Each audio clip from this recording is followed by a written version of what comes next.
महाराष्ट्रातल्या विधानसभा निवडणुकांकडे सगळ्यांचं लक्ष लागलेलं आहे। येत्या 8 दिवसांमध्ये या निवडणुकांसाठी मतदान पार पडणार आहे। पण त्याआधी जर आपण बघितलं तर महाविकास आघाडी असेल किंवा महायुती असेल, हे दोन्ही पक्ष आमचीच सत्ता येणार असं ठामपणे म्हणत आहेत।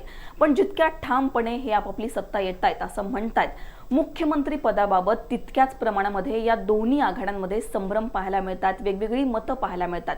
जर आपण महाविकास आघाडीचा विचार केला तर सुरुवातीपासूनच महाविकास आघाडीमध्ये मुख्यमंत्री पदाबाबत वेगवेगळे मतं आपल्याला पाहायला मिळतात आणि अशातच आता सामनामध्ये एक जाहिरात प्रकाशित करण्यात आलेली आहे। या जाहिरातीमधून उद्धव ठाकरेंच्या मुख्यमंत्री पदाचे संकेत देण्यात आलेले आहेत। ही जाहिरात नेमकी काय आहे हेच या व्हिडिओच्या माध्यमातून जाणून घेणार आहोत। नमस्कार, मी पूजा, तुम्ही पाहताय मुंबई तक।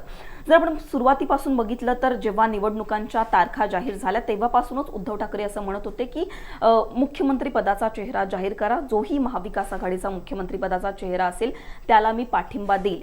पण तिकडे दुसरीकडे काँग्रेस नेत्यांमध्ये आपल्याला याबद्दल वेगळी मतं पाहायला मिळाली। त्यांचं असं मत होतं की आधी निवडणुका होऊ द्या, ज्यांचे जास्त आमदार येईल त्याचा मुख्यमंत्री होईल। पण संजय राऊतांचे यावर असं म्हणणं होतं की आकड्यांवर काहीच नसतं, उद्धव ठाकरे हे जनतेच्या मनातले मुख्यमंत्री आहेत। त्यामुळे सुरुवातीपासूनच महाविकास आघाडीमध्ये जर आपण बघितलं तर मुख्यमंत्री पदाला घेऊन वेगवेगळी मतं आणि एकूणच संभ्रम या सगळ्यांमध्ये पाहायला मिळत होता। आणि अशातच सामनामध्ये ही जाहिरात प्रकाशित करण्यात आलेली आहे। या जाहिरातीमध्ये आता नेमकं काय आहे तर मशाल येणार, महाराष्ट्रात कुटुंब प्रमुखांचं नेतृत्व येणार असं या जाहिरातीमध्ये लिहिण्यात आलेलं आहे। म्हणजे एकूणच जर आपण बघितलं तर महाराष्ट्रात कुटुंब प्रमुखांचं नेतृत्व येणार म्हणजेच उद्धव ठाकरे पुन्हा मुख्यमंत्री होणार का? महाविकास आघाडीची सत्ता आली तर उद्धव ठाकरेंच्या हातात मुख्यमंत्री पद येणार का?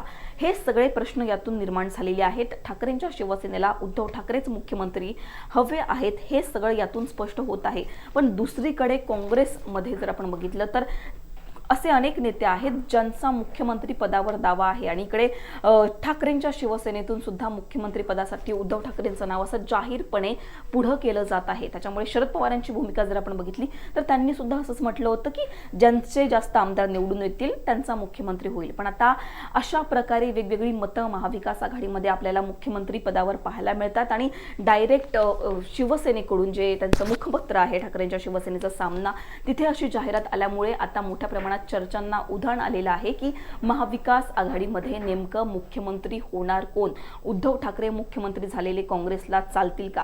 त्याच्यामुळे विधानसभा निवडणुकांच्या निकालानंतरच आपल्याला हे सगळं पाहायला मिळणार आहे। पण त्याआधी सामनामधून ही जी जाहिरात प्रकाशित झालेली आहे त्यावर तुमचं काय मत आहे? उद्धव ठाकरे मुख्यमंत्री पुन्हा होतील असं तुम्हाला वाटतं का? तुमची यावरची मतं कमेंट सेक्शनमध्ये नक्की कळवा। मुंबई तकला तुम्ही जर सबस्क्राईब केलं नसेल तर सबस्क्राईब करायला विसरू नका। धन्यवाद।